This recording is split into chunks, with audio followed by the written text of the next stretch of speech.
Alors, pour l'évaluation des risques et dangers, eh bien, j'ai choisi la section pompe tout simplement parce que nous avons 3 risques de danger, dont le premier qui se trouve être l'électricité. Au niveau électrique, eh bien, il faut savoir où est situé le panneau principal, le panneau de commande. Nous avons la fiche qui est détachable ici aussi, qui est un moyen de protection. Vous avez un câble qui est relié à l'installation ou à la structure de votre pompe, qui est un câble de cuivre qui est relié à la masse, donc à partir du panneau électrique. On doit s'assurer qu'il soit bien fixé avant même de débuter votre travail. Vous avez, au niveau du mur, au niveau des prises électriques, les électriciens nous ont installé ce qu'on appelle des GFI de classe A, afin de nous protéger contre des fuites de courant qui pourraient être causées par des éclaboussures d'eau, par exemple. C'est pour ça que je vous montre le réservoir. Nous avons aussi les boutons d'urgence qui sont tout le tour de notre zone de travail. Du côté mécanique, eh bien ici, on a le garde où on doit s'assurer qu'il soit bien fixé, donc tous les boulons soient bien solides, mais aussi qu'il couvre bien la portion des 2 arbres et de l'accouplement. Vous avez les brides de retenue qui sont ici, qui supportent la colonne, ainsi que la colonne d'eau plutôt, ainsi que la plomberie.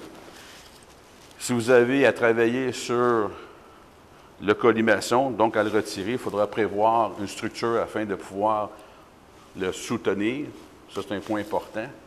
Et lorsqu'on suit notre tuyauterie, eh bien, on a accès à la valve principale qui est située derrière, près du réservoir.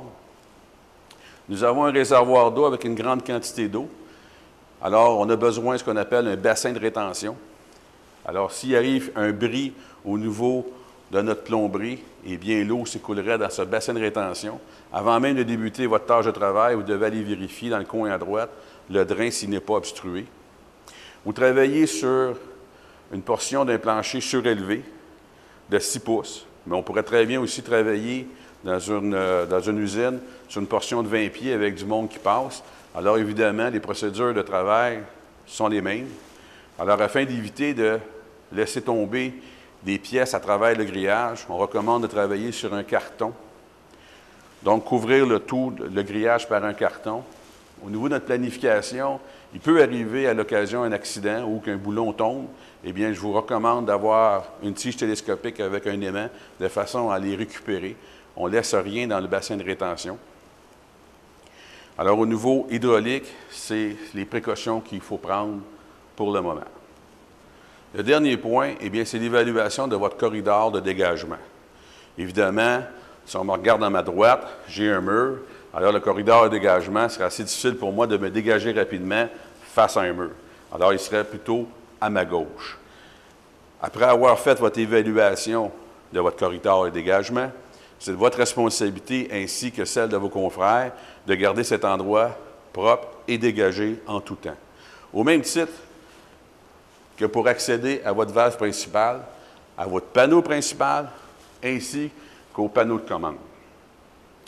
Évidemment, lors de la vidéo, vous avez pu remarquer qu'il y aurait des points à améliorer, et c'est une évidence même au niveau de la santé et sécurité au travail. Alors, je vous invite à prendre un papier et un crayon et à inscrire votre évaluation des risques et dangers avant même de débuter votre tâche de travail.